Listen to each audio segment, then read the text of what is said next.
So whether you have a real estate property or you're planning to get one, there are many ways that you can increase the rental income that you actually bring in from the property. And whether you want to do this to increase the amount of money that you're making in profit every single month, or whether you just want to bring in some more money so it can help supplement your mortgage, doesn't matter. In today's video, I'm going to show you some ways that you can increase it. What's up? I'm Brandon Young. I was able to house hack when I was 25 years old and buy my first rental property. And I say this not to show off, but to let you know that it's possible for you. If you're new here, consider subscribing and don't forget to hit that bell so you don't miss a beat. When it comes to rental properties, you may be leaving a lot of money on the table. So with these few things, you can add additional income to your rental properties. Now, the first one we have on the list is your Wi-Fi. Now, during this age of technology and streaming, almost every household needs a Wi-Fi provider. And with almost every single application being online, there's really no need to have a TV provider. So if you are physically living in the rental property, you can go ahead and buy a Wi-Fi provider and you can cut the access for your other tenants for a small fee. Now, in my particular situation, I pretty much only need a Wi-Fi connection because I only stream. I don't have TV. I don't need a physical home phone. So typically the only thing I'm paying for is Wi-Fi. And with your Wi-Fi bill, it may cost about $65 to $75 monthly. With, depending on how many tenants you have, you can easily charge them about an extra $30 to $35 each to cut your access, which can easily pay for your internet bill. Second thing we have on this list is a parking spot. Now, depending on where you have your rental property, parking can be extremely hard to get. Now, if your rental property does have a parking spot, you can rent that spot out for a monthly fee,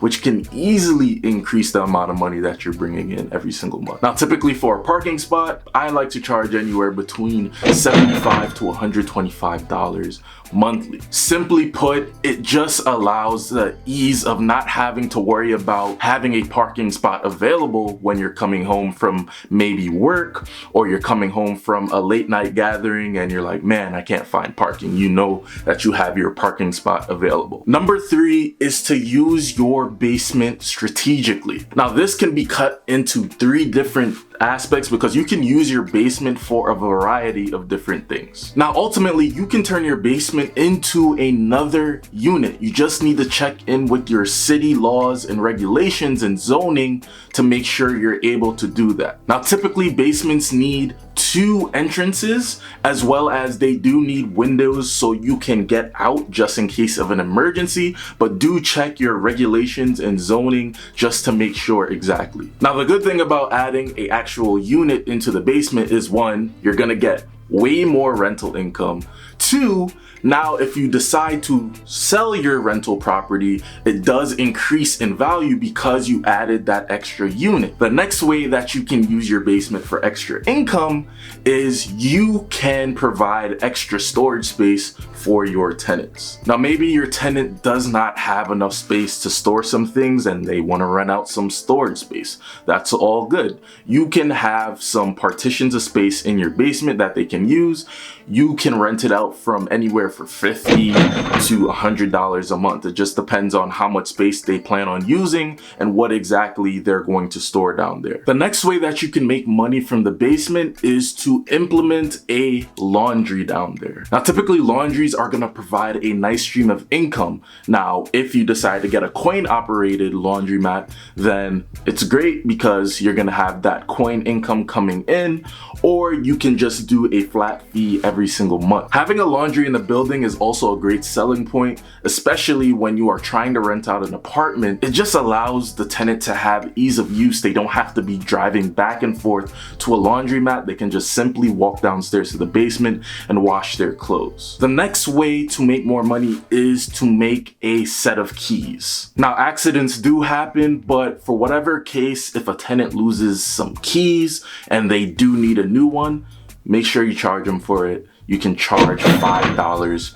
per key. It may seem drastic, but that will kind of teach them not to lose their keys, as well as you need to be able to pay yourself for that time and effort that it takes to go to Home Depot.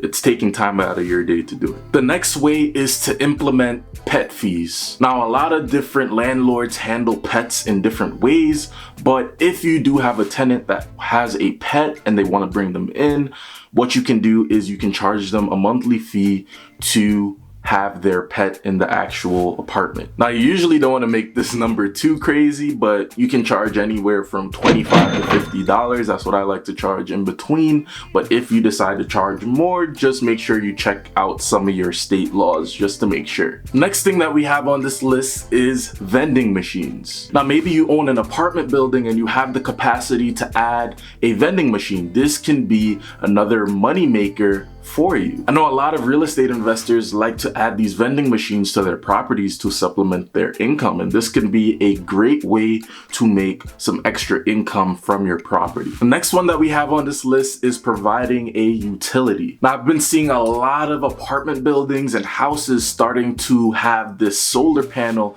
installed into their actual house, and with this being said, you actually become the power company essentially. Now, typically, since you're doing this, you can charge your tenant for using the electricity now. If you want to see a video pertaining to this, let me know in the comment section below. This is actually like a way I've been seeing a lot of people saving a lot of money, so let me know if you want to see a video pertaining to this. The next thing that we have on this list is a missed appointment charge. Now, being a landlord, you're going to have times where one of the apartments, maybe electricity goes out or there's a flooring problem, and you're gonna have to hire a third-party person to fix that issue. But if you create an appointment and the tenant misses that appointment, then you have to reschedule one, and you're going to have to charge them. I like to charge them because if their issue is dire, they're not gonna want to miss their appointment. So if they're missing their appointment, they need to be charged basically for your time that it takes to find these people,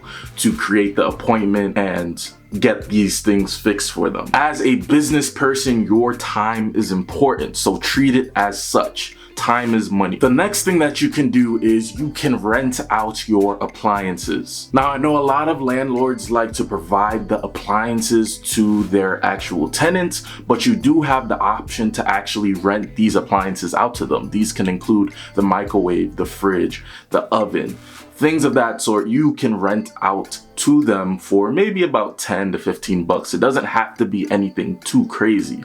But like I said, anything that can help you to increase the amount of money that you're bringing in from your property can be nice, because if you have multiple units, now that $15 over the span of maybe 5, 6 to 10 units, that can increase the amount of money that you're bringing in yearly. Another one that we have on this list is to Airbnb a potential unit. Now, sometimes you're going to be waiting in between application processes, showing the property to tenants, and you're gonna have an apartment that sits for a while.